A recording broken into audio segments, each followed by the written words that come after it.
Yo, it's cracking, good people. It's your boy 3stacks in this thing, baby. I'm sorry I haven't uploaded in a while, but I just transitioned. I'm actually residing in Vegas now, you guys, so I'm no longer gonna be in Texas. I'll still be trying to hit Texas events here and there, but I'm gonna be going to Vegas events more because this is where I reside now. But I got some fresh content for you guys. This is an update that's been in long request. I also was working pretty strenuously on just mitigating the weaknesses that this deck already had. Like it was always like the composition of your hand was pretty much the determining factor of whether or not you could play Yu-Gi-Oh! And it could sound like that's pretty much the math for every deck, but with this deck, you have to open like a certain amount of for hire monsters for it to work. And this is a for hire deck. It was gonna be more of a hybrid variant with Mech Knights, but I actually ended up taking those cards out for other stuff. But you have to open specific cards in order for this deck to work, so that's kind of one of the weaknesses. So because of that, I did make it exactly 40 cards, and I put in also other cards to fix the major weaknesses that the deck has, which is pretty much anything that can interrupt the normal summon. So when you're going second, you're pretty much trying to put cards out on the field that can bait interruptions and get those threats out the way so that you can start up your combo with your for hires. So we're gonna go ahead and get started with the profile. And I have to record this way. I'm just gonna try it. If you guys don't like this angle, let me know and I won't do it like this again. But I'll start off with 3 copies of Beat. So Beat's the man. I think he's one of the 3 that I actually do play at 3 in the deck. So the list is pretty refined. It got to a point where I had to sacrifice what I wanted for what I needed, and what I wanted was a whole bunch of for hire monsters, because like I said, that's a major issue. You need to draw a bunch of those. So I was like, you need at least 3 to go full combo. You can't draw like 2 for hire monsters and have 3 non for hires and go off. Like, it's that bad. So you pretty much had to max out on a lot of them. So I wanted to play 3 of a lot of them, but it really helps out. Beat is the main one that you want to open up with. He also helps to circumvent for the major issue with this deck, which is resource. Kind of just like resource maintaining is kind of difficult because all of your summoning, your mechanic happens from the hand, which means you're actually kind of, in a way, you're going -1/-1 every time you trigger their effect because you special from hand. So when you think of the math, you're going -1, so every time you trigger an effect, you lose a card from your hand. So Beat helps because he replaces cards on summon, so he helps to kind of not let you plus, but you can break even. Now with Helmer, I'm not really a big fan of him, even though he's a good card because he lets you dig deeper to your deck. He does let you draw, but you have to discard a for hire. And every time you have a for hire, there's not really any other for hire cards besides the monster, so it's always going to be a monster. Now the only time he's good theoretically is when you have an extra copy of one whose effect you already used. That's what you want to discard with Helmer. Other than that, every time you have a for hire in your hand, you want to either special summon it or discard it for Rafale or Wiz for your negations. So you would think this card's good, but actually every time you can trigger his effect, you have to use that card for something better. So that's why I feel like 2 is just better for me. And I also play 2 copies of Seal. Seal could arguably be a 3 of, just because he's just as good as Beat in the late game, because Beat adds from deck to hand, but Seal adds from grave to hand. When you consider once you get certain copies of things out of your deck, like 1-ofs, Beat can no longer access those cards, but Seal can always access them, including copies of Beat. So Seal can even access Beat. That's why I feel like Seal's superior to Beat after turn 1, because you can just access Beat from grave and then use Beat to go back into your deck. So I just really like Seal, and he can be Ash Blossomed, and Ash Blossom is one of the most popular hand traps. So I just really like Seal in general, and he's a level 4, so if I wanted to have rank 4 options, he would provide that and open the outlet for me. I play 2 copies of Philo. Philo is one of the newer cards. It's not new, but it's one of the newer cards. It's pretty much a monster reborn for the archetype. It's a good extender. Your go-to card is going to be Falgo the Justice. And the only other for hires that I played at 3 were actually triple Dampa and triple Recon. The reason why I maxed out on these cards specifically is because this is a going second deck. You're trying to break boards, and if you can't break boards, you're trying to simplify the game state where they're in chip, and then you're gonna have to find a way to either gain control of the duel, or otherwise it's just gonna fall apart, because no matter how many cards you have in your hand, like, it doesn't matter if your opponent's gonna OTK you next turn. So you have to use those cards in your hand to really like make a board. So because this deck is not as good at making boards, it's better at breaking boards. That's why I feel it's just better at going second. So I feel maximizing on these cards is important, because this is spot removal for face ups, this is spot removal for face downs. This clears floodgates, like there can only be one, even though it doesn't hurt this deck much. But Rivalry of the Warlords just slaughters this deck, because literally every monster is a different type. So they flip Rivalry of the Warlords, it's like Vanity's Emptiness. So I need that Dampa, you know, because you can actually, if you have Dampa and Recon, you can do that. So that's just one scenario of many, because they're both beef types. So if you open Dampa and Recon, you can out Rivalry. And that, so on and so forth. This baits Impermanences, Super Polys, Called by the Graves, Twin Twisters. Recon's a really good card. And Orcus, because it's so watered down and it's not as powerful as it is, a lot of times they're not ending with Dingirsu and Crescendo. They're just having Galatea Crescendo. So you can actually use Recon to force the Crescendo out, which is good. And then for the remaining for hires, I play one copy of Rafale. Not because he's a bad card, but just because the bigger monsters, the higher level for hires, are the ones that don't actually allow you to make plays or start your combos. They don't let you extend. They don't get anything started by themselves. They're cards that are dead by themselves in your hand. So you don't want to draw a lot of these because you have to draw other cards in order for these to be live. That's why I thought that this was good as one-ups. Even though they are good cards, if you ever need access to them again, you can get them from either your graveyard with Seal, or you can use your Philo to add them to special them from your graveyard. So you have 4 different outlets to get them back, and you can also use Seal and Philo to loop each other like Dante and Seer, and you can use Beat to just keep your hand filled. So yeah, I just really like it. And the last for hire monster is Bravo. This is kind of why I wanted to play Double or Nothing, even though I play Seconds Light and just like play 3 seconds in a double, just because you have the option to make Utopia double with the level 4s that you have. They're searchable. So it's just really nice. Bravo just helps you to OTK, and also different name because you can only special off of each of them. It's like both effects are once, so it's just really good to have an extra name.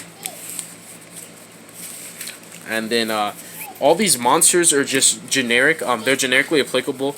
They help to simplify the game state, and they really help to just kind of ease the pressure when you're playing against like these degenerate decks. So these are 3 Phantasmes. I sold my binder. My Phantasmes also got sold to a sub. So these are proxy Phantasmes. This deck really does need Phantasmes. Because what Phantasme does, because you want to go second, this is better than Called by the Grave, and the reason being is because what hurts this deck more is not Ash Blossom or Ghost Ogre or, you know, like Ghost Bell or, you know, like anything like that. What hurts this deck the most is actually just Effect Veiler or Impermanence. Because if you normal your for hire and it gets Veilered or Impermanence, your turn is pretty much over for the for hire aspect of your deck. The only other way that you can start plays up again is if you have a way to get bodies on field to make Folgo. Which that's why I play so many different monsters with different types, so that if your for hire plays get stopped or hand trapped, you can turbo out monsters with different names to summon out a Folgo. Folgo will get you access to your for hire plays again, because you can summon a card like Beat, and you can use Beat to summon the monster from your hand that you were trying to summon originally before your play got Veilered. But it's not just about relying on turboing out Folgo, because you want Folgo to resolve. So you don't want to use Folgo as a way to play around hand traps to bait them. You want to use Folgo as a play that's going to go through. So I like the Phantasmes to be the way to protect me from Veiler and Permanence. But the other contingency is also the Folgo. So you do have 2 different ways to keep your line of plays going if they get stopped. So I knew the weaknesses of for hires as a deck, and I wanted to make sure that I had multiple ways to mitigate that.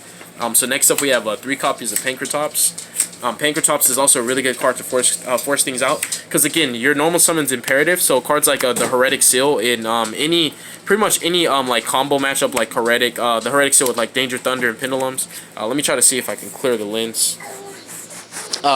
You really need Pankratops to force out the seal, because you can either declare an attack to force a seal, or you just try to pop it. I don't know why the quality, there we go, it's kind of not glaring.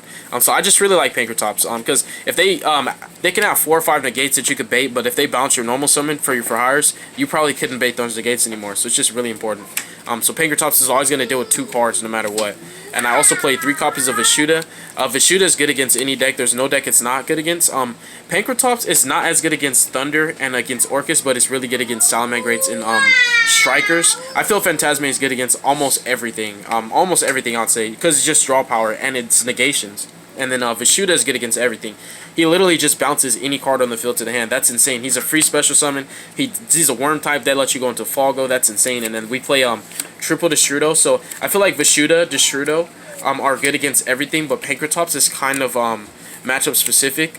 But the cards, these are just really to help to break down my weaker matchups. The decks that I know I struggle against most, I knew that I would need Vishuda for. Like Vishuda is really good against Thunder. This deck can struggle against Thunder. So these Link Slayers are Cyber Dragons. I can't find my Cyber Dragons, so these Link Slayers are Cyber Dragons. Just think of these as Cyber Dragons because that's what they're supposed to be. So we play the Cyber Dragons because you're trying to clear Colossuses and Titans.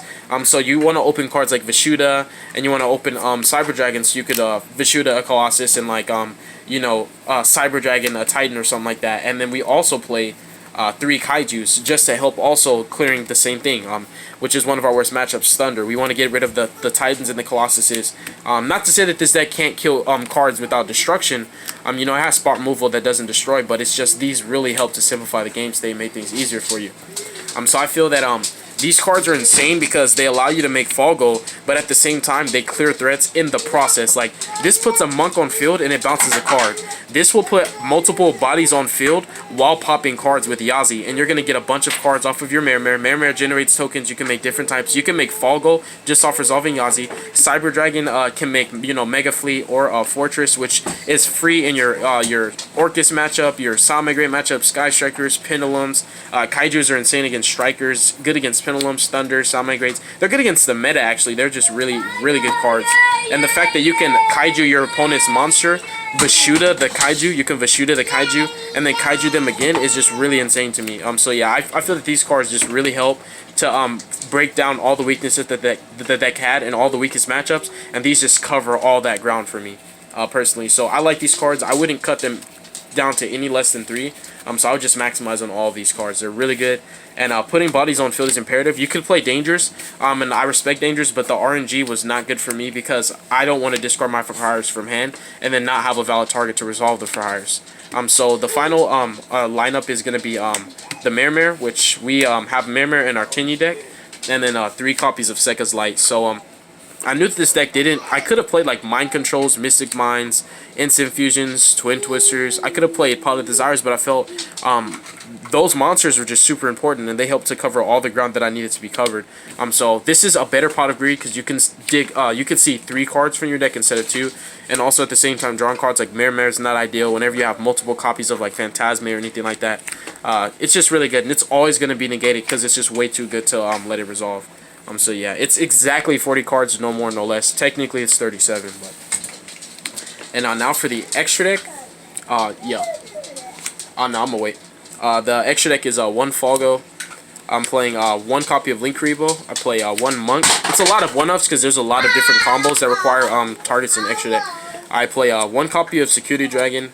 I play 1 Masquerena, 1 Cerberus, or Cerberus, yeah. 1 Phoenix, 1 Unicorn. These cards are insane, actually, because of how easy it is to co-link them, and these just give you more value for your Yazi, and also just allow you to dig deeper into your deck, see more cards, and also when you're not able to entirely kill your opponent, and you can set up a board with a Nightmare, Cerberus, Phoenix, and a Unicorn, you're going to be able to draw 3 cards for your next turn instead of 1, which can help you to just OTK. We have Trishbania because back row is a problem. This deck's really good against combo decks, but set 5 pass decks can be a problem, so Trishbania is one of the easiest cards to make in this deck. We have Ningirsu, again, Thunder can be a problem, so like cards like Vashuda, you've got, you know, the Kaijus, you got Vashuda, you've got the Cyber Dragons, you know, you've got Ningirsu, you've got a lot of ways, and if your opponent has any card that you can destroy with the Yazi Mermere is still going to clear an entire Thunder board, because you can actually go Security Dragon to bounce 1, and you can go into Nightmare Unicorn to clear the other card, then you can summon Avermax using Security Dragon and Unicorn, and you can get rid of the final problem, just off of Yazi Mermere. So Yazi can still be good against Thunder, they just have to have a card that can actually be destroyed. So if they have any set back row, just besides their fusions, you can Yazi Mermere them.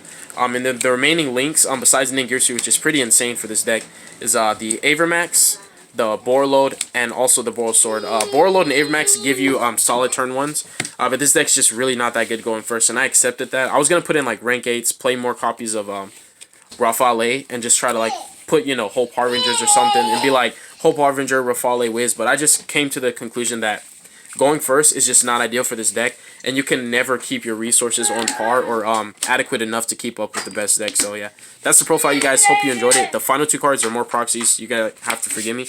I sold a lot of cards, but this is Chimera Tech Mega Fleet, and then this is actually I'm trying to figure out the card that I'm missing here.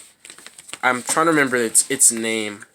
Oh yeah, the Yazi. So this is Yazi, that's Mega Fleet. But yeah, that's the profile, you guys. Hope you enjoyed it. Thank you guys very much for watching it. Don't hurt your brain cells. Make good choices. God bless you guys. Deuces, yo.